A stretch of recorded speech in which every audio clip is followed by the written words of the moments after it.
नमस्कार दोस्तों, मैं हूं मधुकर शर्मा और आज हम बात करने वाले हैं घाटे की। ऑप्शन ट्रेडर हमेशा घाटा ही क्यों करते हैं? क्या कारण है कि भाई साहब ऑप्शन ट्रेडर वालों को हमेशा ही घाटा होता है और ऑप्शन सेलर जीत जाते हैं, हमेशा प्रॉफिट करते हैं। अगर आप भी अपना पोर्टफोलियो उठा के देखेंगे ना पिछले 4 महीने, 5 महीने, 6 महीने का, तो आपको घाटा ही घाटा नजर आएगा। तो भैया क्या कारण है, लगातार घाटा क्यों हो रहा है? एक आध महीना तो कम से कम प्रॉफिट में जाए, प्रॉफिट में जाता ही क्यों नहीं है? अगर ये लगातार घाटा हो रहा है ना, इसका मतलब ये है कि यार कुछ ना कुछ तो गड़बड़ कर रहे हैं। अब मैं एक छोटे से ना उदाहरण के साथ समझाता हूँ आपको कि भाई उदाहरण में आपको ना थोड़ा सा जल्दी क्लियर हो जाएगा। मोस्टली इंडिया के अंदर क्रिकेट लवर बहुत है, क्रिकेट को बहुत ज़्यादा पसंद करते हैं। अगर बांग्लादेश का मैच हो जाए ऑस्ट्रेलिया से तो कौन जीतेगा? ऑब्वियसली ऑस्ट्रेलिया जीतेगी, क्योंकि हमें पता है कि ऑस्ट्रेलिया तो भाई मजबूत टीम है, बांग्लादेश को तो आराम से हरा देगी। तो यही है, बस बिल्कुल यही चीज़ होती है ऑप्शन मार्केट के अंदर भी। ऑप्शन ट्रेडिंग में ना जब हम ऑप्शन बाई करते हैं ना, तो समझ लो हम बांग्लादेश हैं और जो ऑप्शन सेल करने वाला है वो ऑस्ट्रेलिया है ना। यहाँ तो पता चल गया है, लेकिन एक्चुअल में हमें पता नहीं कि ऑप्शन सेल कर कौन रहा है। मैं आपको बताता हूँ दोस्तों, जो ऑप्शन सेल होते हैं ना, मेजॉरिटी में ऑप्शन सेलर होते हैं कौन? FII, मतलब फॉरेन इंस्टीट्यूशनल इन्वेस्टर। और उनको हराना इतना आसान नहीं है, क्योंकि उनके पास ना अथाह पैसा होता है और वो छोटे मोटे स्टॉप लॉस नहीं लगाते। आपको लगता होगा कि वो स्टॉप लॉस लगाते हैं, वो स्टॉप लॉस लगाते ही नहीं है ना, एक्चुअली उन्हें आपका ही पैसा लेना है। तो दोस्तों ये चीज़ समझो कि आपका मुकाबला डायरेक्टली है किसके साथ। ऑप्शन सेलर से आप जीत नहीं सकते, चाहे कुछ भी कर लो। और अभी तो परतें खुलेंगी, देखो अभी मैंने इसमें परतें खोलूंगा, बहुत सारी चीज़ें ऐसी हैं जो आपको पता ही नहीं होंगी। दूसरी चीज़ क्या है, अब बात करते हैं प्रोटेक्शन की। प्रोटेक्शन में है आपके पास क्या? आपको क्या स्टॉप लॉस भी तो है। स्टॉप लॉस का क्या करना है भाई साहब? स्टॉप लॉस का जानते हो काम क्या है? स्टॉप लॉस का काम ये है कि आपसे ना एक बार में 1 लाख रुपए नहीं लेंगे, डेली 5-5 हज़ार रुपये करके लेंगे, ताकि आपको ना धक्का ना लगे। हमेशा आपसे पैसे लेंगे और लेने हैं 1 लाख रुपए पूरे ही, पर लेंगे थोड़ा थोड़ा करके। जो आपका स्टॉप लॉस हिट हो रहा है ना, वो आपके अंदर एक आशा जगाता है कि कल को प्रॉफिट हो सकता है, और जो कि होता नहीं है।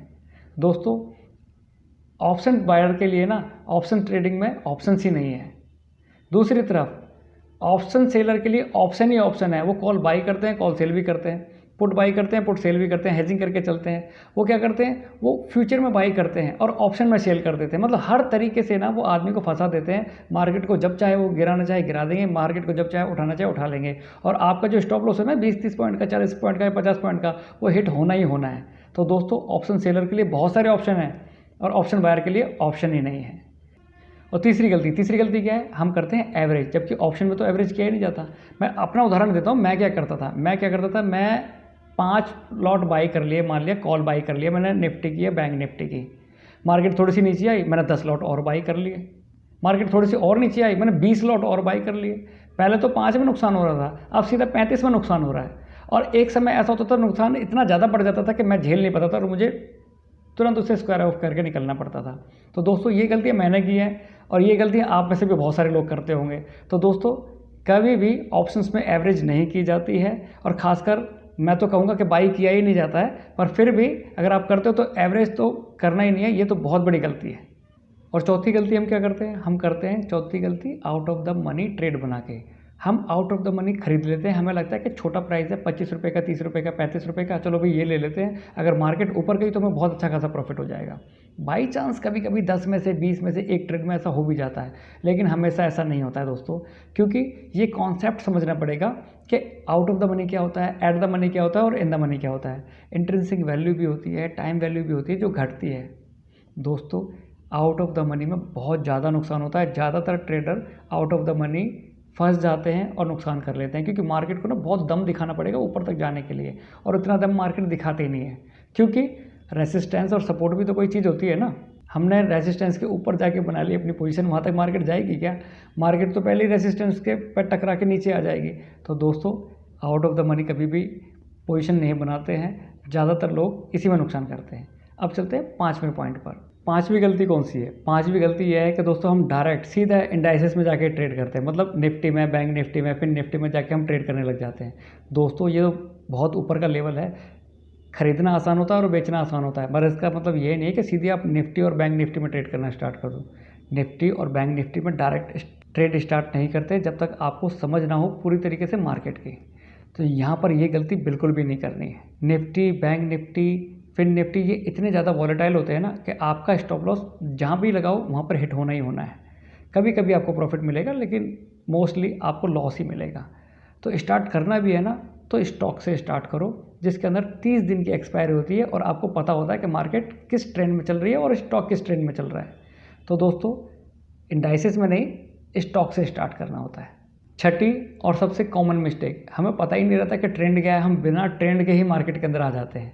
ना ये पता होता कि मार्केट अप ट्रेंड में है या डाउन ट्रेंड में है या साइडवेज चल रही है, हमें कोई फ़र्क नहीं पड़ता और हम बस मार्केट में कूद जाते हैं और हमें लगता है कि कैंडल रेड बनी है, अगली शायद ग्रीन बन जाएगी, हम ट्रेड ले लेते हैं। ऐसा नहीं करते दोस्तों, हमें पता होना चाहिए कि मार्केट का ट्रेंड क्या है, निफ्टी बैंक निफ्टी का ट्रेंड क्या चल रहा है, या जिस स्टॉक के अंदर हम ट्रेड कर रहे हैं उसका ट्रेंड क्या है। ट्रेंड का पता होना ज़रूरी है। हमें ट्रेंड के साथ ही रहना है। अगर हम ट्रेंड के अगेंस्ट रहेंगे ना तो हमेशा नुकसान होगा। और कई बार तो मार्केट साइडवेज चल रही होती है, उसके बाद भी हम ट्रेड बना लेते हैं। साइडवेज में तो कभी भी ट्रेड करना ही नहीं चाहिए, खासकर ऑप्शन बायर को। तो सातवीं कॉमन मिस्टेक, ये हम क्या करते हैं दोस्तों, हमें पता ही नहीं होता कि सपोर्ट कहाँ पर और रेसिस्टेंस कहाँ पर है। हम बिना सपोर्ट और रेसिस्टेंस देखे बस एंट्री कर लेते हैं मार्केट में। जहाँ पर रेसिस्टेंस होता है वहाँ पर हम एंट्री बना लेते हैं ऊपर जाने के लिए, पता चला वहाँ से मार्केट नीचे आ गई। और जहाँ पर सपोर्ट होता है हम सोचते हैं कि मार्केट नीचे जाएगी, पता चला मार्केट वहाँ से ऊपर आ जाती है। तो बिना सपोर्ट और रेसिस्टेंस के जब हम मार्केट के अंदर एंट्री करते हैं ना तो मोस्टली हमें नुकसान होता है, हमारे स्टॉप लॉस बहुत तेज़ी से हिट होते हैं। तो सपोर्ट और रेसिस्टेंस का पता होना बहुत ज़रूरी है। आठवीं और बहुत ज़्यादा फ़नी मिस्टेक, हम क्या करते हैं, हम बहुत ज़्यादा इंडिकेटर का इस्तेमाल करते हैं। जहाँ से भी कैसे भी कोई भी इंडिकेटर पता चल जाता है हम उसको यूज़ करने लग जाते हैं और पता भी नहीं होता कि इसका इस्तेमाल सही तरीके से करते कैसे हैं। बस केवल थोड़ी बहुत जानकारी ले ली यूट्यूब पे और इस्तेमाल करना स्टार्ट कर दिया और फिर हम उसे अप्लाई कर देते हैं और वो उसके रिजल्ट अच्छे आते नहीं और बार बार नुकसान होता है। तो दोस्तों टेक्निकल की जानकारी भी होनी बहुत ज़रूरी है कि किस तरीके से हम टेक्निकल को यूज़ करते हैं। और एक कन्फर्मेशन नहीं, हमें मल्टीपल कन्फर्मेशन चाहिए होती है ट्रेड को लेने के लिए। किसी एक इंडिकेटर पर विश्वास करना बिल्कुल ठीक नहीं, हमेशा नुकसान होगा आपको। तो दोस्तों टेक्निकल की जानकारी लेना बहुत ज़रूरी है। दोस्तों अभी तक हमने बात की कि हम वो कौन सी गलतियां करते हैं जिनकी वजह से हमें हमेशा नुकसान ही होता है। लेकिन अब बात करते हैं हम प्रॉफिट की, कैसे हम अपने लॉस को प्रॉफिट में कन्वर्ट कर सकते हैं। दोस्तों बहुत आसान है, कोई बहुत ज़्यादा मुश्किल नहीं है, पर हाँ थोड़ी सी मेहनत तो करनी पड़ेगी क्योंकि कोई शॉर्टकट नहीं है इसके अंदर, क्योंकि ट्रेडिंग एक तरह से बिजनेस है।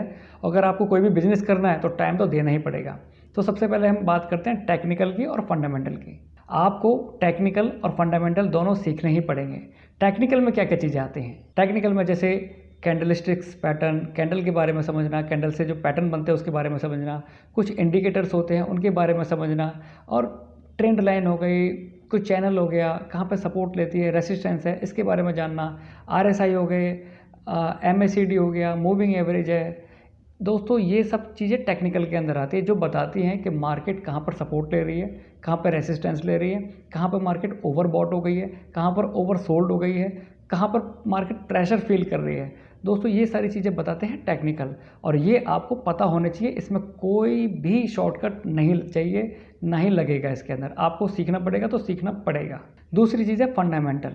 फंडामेंटल में क्या क्या आता है दोस्तों, फंडामेंटल में आता है कंपनी के प्रॉफिट्स। कंपनी प्रॉफिट बनाती है या नहीं बनाती है, और प्रॉफिट बना भी रही है तो ऐसा तो नहीं कि इनलाइन प्रॉफिट चल रहे हैं लगातार एक जैसे ही, बढ़ते हैं या नहीं बढ़ते, ये जानना जरूरी है। कंपनी पर कोई कर्जा वर्जा तो नहीं है, कंपनी की फेस वैल्यू कैसी है, स्टॉक की इंट्रिंसिक वैल्यू कैसी चल रही है, बुक वैल्यू कैसी चल रही है, शेयर होल्डिंग पैटर्न कैसा है, और ऐसे ही बहुत सारी चीज़ें हैं जो आपको जाननी पड़ेगी किसी भी कंपनी के बारे में अगर उसके फंडामेंटल जांच करते हैं तो। दोस्तों जो कंपनी फंडामेंटली स्ट्रांग होती है ना वो आपको बहुत अच्छे प्रॉफिट्स दे सकती है। तो टेक्निकल और फंडामेंटल को हम कभी इग्नोर नहीं कर सकते, ये आपको जानने ही पड़ेंगे अगर आपको एक प्रॉफिटेबल ट्रेडर बनना है तो पहली चीज़, अगर आपको प्रॉफिटेबल ट्रेडर बनना है तो सबसे पहले आपको कैश में बाई करना है और बिल्कुल भी ऑप्शन की तरफ देखना भी नहीं है, केवल कैश कैश और केवल कैश। दूसरी और इम्पॉर्टेंट चीज़, आपको सबसे पहले देखना है ट्रेंड क्या चल रहा है, मार्केट अप ट्रेंड में है, डाउन ट्रेंड में है, और या जिस स्टॉक के अंदर हम परचेज करना चाहते हैं, बाई करना चाहते हैं, वो अप ट्रेंड में चल रहा है, डाउन ट्रेंड में चल रहा है या साइडवेज चल रहा है। जब तक आपको ट्रेंड का पता ना चले तब तक आपको उसके अंदर पोजीशन नहीं बनानी है। तीसरी चीज़ है दोस्तों स्टॉप लॉस। जी हाँ दोस्तों, यहाँ पर स्टॉप लॉस काम करता है। जब आप कैश में बाई करते हो ना, यहाँ पर बहुत आपको अच्छे से प्रोटेक्ट करेगा स्टॉप लॉस, क्योंकि ये बता देता है कि भाई अगर सपोर्ट टूट गया है ना तब आपको मार्केट से बाहर निकलना है। जैसे मान लिया हम किसी भी ट्रेंड लाइन पे, मूविंग एवरेज पे या आरएसआई से रिलेटेड हम किसी भी पैटर्न पे अगर हम ट्रेड कर रहे हैं, अगर वो पैटर्न टूट जाता है, वो सपोर्ट टूट जाता है तो डेफिनेटली हमें मार्केट से बाहर निकलना है। तो यहाँ पर स्टॉप लॉस काम करता है, तो स्टॉप लॉस यहाँ पर लगाना बहुत ज़रूरी है। चौथी चीज़ है सपोर्ट और रेसिस्टेंस। दोस्तों कैसे हम सपोर्ट पर अपनी पोजीशन बनाते हैं और रेसिस्टेंस के आसपास आके जहाँ पे हमें लगता है कि हाँ प्रॉफिट बुक करना चाहिए, हम कहाँ पर प्रॉफिट बुक कर सकते हैं। दोस्तों ये चीज़ इंपॉर्टेंट है, ये चीज़ सीखनी है, लेकिन ये केवल बातों में नहीं बता सकता, मैं आपको ऐसे नहीं समझा सकता। इसके लिए मैं आपको लेकर चलता हूँ अपने कंप्यूटर स्क्रीन पर, क्योंकि आपको प्रॉफिटेबल भी तो बनाना है ना, आपको समझाना है कि कहाँ पर और कैसे पोजीशन बनाई जाती हैं। तो चलते हैं दोस्तों अपनी कंप्यूटर स्क्रीन पर और मैं दिखाता हूँ कि कैसे बनाई जाती है पोजीशंस। दोस्तों आ चुके हैं हम अपने कंप्यूटर स्क्रीन पे और मैंने लार्सन एंड टूब्रो का चार्ट खोल लिया है। अब मैं इस पर लगाता हूँ ट्रिपल मूविंग एवरेज। जैसे ये मूविंग एवरेज ट्रिपल है, ये मैंने लगा दिया इस पर। अब इसकी थोड़ी सेटिंग कर लेता हूँ। अब मैं क्या करता हूँ, इसको थोड़ा सा बोल्ड कर लेता हूँ, यार बोल्ड हमेशा करना पड़ता है इसमें। अभी इसको कलर चेंज करके इसको भी बोल्ड कर लेता हूँ, ठीक है। अरे इसको हमें क्या करना है, सबसे पहले वाले को कर देना है 50 डेज़, 100 डेज़ और ये 200 डेज़। 50, 100, 200 ये हमने कर लिया। अब ये हमारी मूविंग एवरेज लग गई 50 डेज़ की, 100 डेज़ की और 200 डेज़ की। जहाँ पर भी सपोर्ट लेगा स्टॉक वहीं पर ही हमें अपनी पोजीशन बनानी है। अब जैसे मान लिया इधर देखो, ये अक्टूबर 2023 लगभग यहाँ पर इसने 50 डेमो पर सपोर्ट बनाया, हमने यहाँ पर अपनी पोजीशन बनाई और देखो कितना अच्छा खासा प्रॉफिट मिला। अब यहाँ पर 50 डेमो को ब्रेक किया, 100 डेमो पर सपोर्ट लिया, 100 डेमो पर सपोर्ट ले रहा है, हमने यहाँ पर फिर पोजीशन बनाई, ये फिर ऊपर गया, अपना अच्छा खासा प्रॉफिट बुक किया। फिर ये नीचे आते वक्त फिर 50 डेमो पर सपोर्ट ले रहा है, थोड़ी सी क्वांटिटी ऐड भी कर सकते हैं, नई पोजीशन बना सकते हैं, फिर ऐड की, अच्छा खासा प्रॉफिट बुक किया। फिर यहाँ पर इसने सपोर्ट नहीं लिया, यहाँ पर लेकर के इसने सपोर्ट ब्रेक कर दिया, तो यहाँ पर हमारा स्टॉप लॉस हिट हो गया। कभी कभी तो स्टॉप लॉस भी चलता है ना, कोई दिक्कत नहीं है। अब दोबारा देखो, अभी इस वक्त अभी चल रहा है क्या, आज 18 मई है, सॉरी 20 मई है, और ये यहाँ पर इसने 200 डेमो पे सपोर्ट लिया है, तो यहाँ पर हमारी सपोर्ट पे फिर दोबारा से पोजीशन बनती है। यहाँ पर सपोर्ट पे पोजीशन बनाई, अब देखो हम आराम से प्रॉफिट एंजॉय कर सकते हैं इसका। जहाँ तक ये ऊपर जाएगा ना, अपना प्रॉफिट एंजॉय करेंगे। मान लिया यहाँ पर 100 डेमो पर ये रेसिस्टेंस फेस करता है, तो थोड़ा सा प्रॉफिट यहाँ पर बुक कर लो। वापस नीचे जाता है तो पूरा प्रॉफिट बुक कर लो। अगर इसे ब्रेक करके ऊपर जाता है तो बने रहो इसके अंदर और एंजॉय करो प्रॉफिट। दोस्तों ये चार्ट हमने खोल लिया है टाटा मोटर्स का। अब देखो टाटा मोटर्स को वन डे की कैंडल पे लगातार ये 50 डेमो पे सपोर्ट लेता हुआ आ रहा था, और जहाँ पर भी सपोर्ट लेता है वहाँ से ऊपर निकल जाता है, लगातार प्रॉफिट बुक कर सकते हैं। यहाँ पर मतलब बहुत सारे लोगों ने प्रॉफिट बुक किया होगा, लगातार चल रहा है बढ़िया अप ट्रेंड में, और फंडामेंटल भी अच्छे हैं कंपनी के। 50 डेमो पे जहाँ पर भी सपोर्ट लिया अपनी पोजीशन बनाओ, फिर 50 डेमो पे सपोर्ट लिया फिर पोजीशन बनाओ। यहाँ पर आप निकल सकते हो क्योंकि 50 डेमो को ब्रेक किया, निकल जाओ। अब यहाँ पर 100 डेमो पे सपोर्ट ले रहा है, फिर यहाँ पर पोजीशन बन सकती है, यहाँ पर एंजॉय करो प्रॉफिट।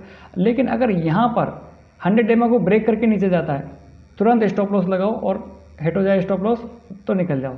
लेकिन अगर ये 50 डेमो के ऊपर निकलता है और 50 डेमो पे अगर मान लिया यहाँ पर रेसिस्टेंस फेस करता है, तो पार्शियल प्रॉफिट यहाँ पर बुक कर सकते हैं। अगर ये इसको ऊपर निकल जाता है, 50 डेमो के ऊपर निकल जाता है, तो फिर थोड़े दिनों के लिए फिर बने रहो इसके अंदर और लगातार प्रॉफिट एंजॉय करते रहो। तो दोस्तों ये तरीका होता है मार्केट में बने रहने का, स्टॉक में बने रहने का और प्रॉफिट लेने का। किस तरीके से हम एंजॉय कर सकते हैं अच्छे प्रॉफिट्स। अब एक दूसरी स्ट्रेटेजी देखते हैं कि दूसरी स्ट्रेटेजी पे कैसे हम बना सकते हैं ट्रेड। दोस्तों अब हमने चार्ट खोल लिया है डॉक्टर रेड्डी का। अब यहाँ पर हम देखेंगे एक दूसरे पैटर्न से। अभी तक तो हमने मूविंग एवरेज देखा था, अब देखते हैं ट्रेंड लाइन को सपोर्ट करता है ये चार्ट या नहीं करता है। तो यहाँ पर हम ट्रेंड लाइन खींचेंगे। दोस्तों ये देखो,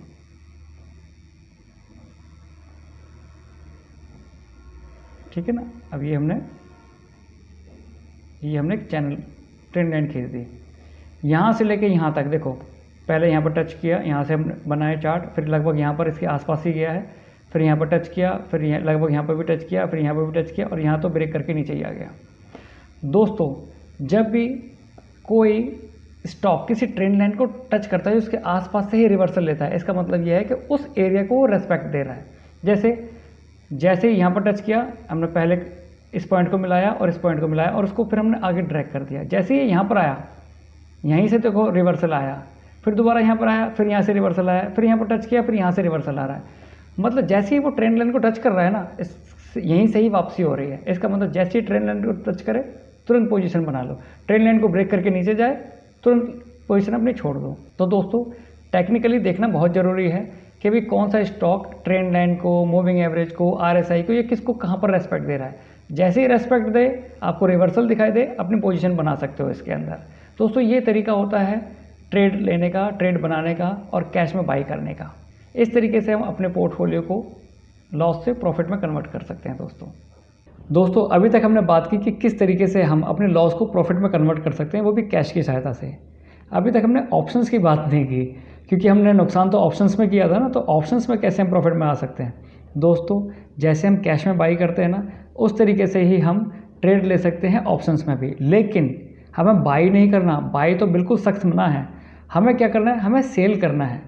जैसे मान लिया अगर आपको लगता है कि मार्केट ऊपर जा रही है तो आपको पुट सेल करना है, लेकिन उसके साथ एक पुट बाई भी करना है। सपोज़ आपको 70 रुपये की पुट सेल करनी है, तो आपको साथ में 10 रुपये का या 15 रुपये का पुट बाई भी करना है, ताकि वो हेजिंग बन जाए और आपका लॉस है ना वो फिक्स हो जाए। और हाँ, निकलना बिल्कुल वैसे ही है जैसे अगर सपोर्ट ब्रेक होता है तो आपको निकल जाना है, लेकिन अभी नहीं। अभी आप ऑप्शंस में नहीं जा सकते। कम से कम आपको 1 साल तक कैश में ही बाई करना है और कैश में ही बाई करके आपको अपने प्रॉफिट्स जनरेट करने हैं। जब लगभग 1 साल के बाद आपको इतना एक्सपीरियंस हो जाएगा, आपको इतना समझ में आ जाएगा कि आप नुकसान में नहीं जा सकते। आपको तरह तरह के एक्सपीरियंस फेस करने पड़ेंगे इस 1 साल के अंदर, और फिर आप बिल्कुल कॉन्फिडेंट हो जाएंगे कि आप प्रॉफिट बना सकते हैं। उसके बाद ही आप ऑप्शंस में जा सकते हैं, लेकिन 1 साल तक आपको केवल और केवल कैश में बाई करनी है और कैश में ही ट्रेड करनी है। स्टॉप लॉस बहुत ही स्ट्रिक्टली फॉलो करना है। जैसे ही सपोर्ट टूटेगा आपको बाहर निकलना है, और रेसिस्टेंस के आसपास आपको पार्शियल प्रॉफिट बुक करना है और प्रॉफिट एंजॉय करने हैं। दोस्तों यही तरीका होता है ट्रेड करने का, सपोर्ट पे बाई और रेसिस्टेंस पे सेल। दोस्तों अभी तक हम बात कर रहे थे अपनी पर्सनल, मतलब मेरी और आपकी, अपने पोर्टफोलियो को कैसे हम लॉस से प्रॉफिट में कन्वर्ट कर सकते हैं। लेकिन अब बात करेंगे अपने देश की, अपने देश भारत की। दोस्तों जो पैसा आप या मैं गंवाते हैं ना ऑप्शन बाई करके, वो सारा पैसा जाता कहाँ है।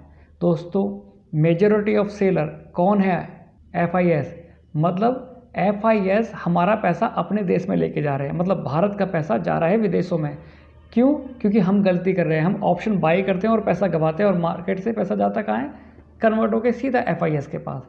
तो दोस्तों ऑप्शन बाई नहीं करना, अपने भारत का पैसा विदेशों में नहीं देना अपनी छोटी सी गलती की वजह से। दोस्तों सारा पैसा हमारा हमारे पास ही रहना चाहिए। मान लिया आपने गंवाया मैंने कमा लिया, या मैंने गंवाया आपने कमा लिया, तो पैसा कहाँ जा रहा है, भारत का पैसा भारत के अंदर ही। लेकिन अगर हम पैसा गंवा रहे हैं और वो जा रहा है विदेश में, इसका मतलब ये भारत का नुकसान है, डायरेक्टली या इनडायरेक्टली। तो आज के बाद हमें ऑप्शन बाई नहीं करना, ऑप्शन सेल करना है। वो भी कब, जब हमें कम से कम 1 साल का एक्सपीरियंस हो जाएगा कैश मार्केट में प्रॉफिट बनाते हुए, तभी हम आएंगे ऑप्शंस के अंदर, वो भी सेल करेंगे, वो भी हेजिंग के साथ। तो दोस्तों कोई भी ऑप्शन बाई नहीं करेगा आज के बाद। ओके, तो दोस्तों आज की वीडियो में केवल इतना ही। मिलते हैं नेक्स्ट वीडियो में, तब तक के लिए जय माता की, जय श्री राम। और हाँ प्लीज़ लाइक और सब्सक्राइब जरूर कर दीजिएगा।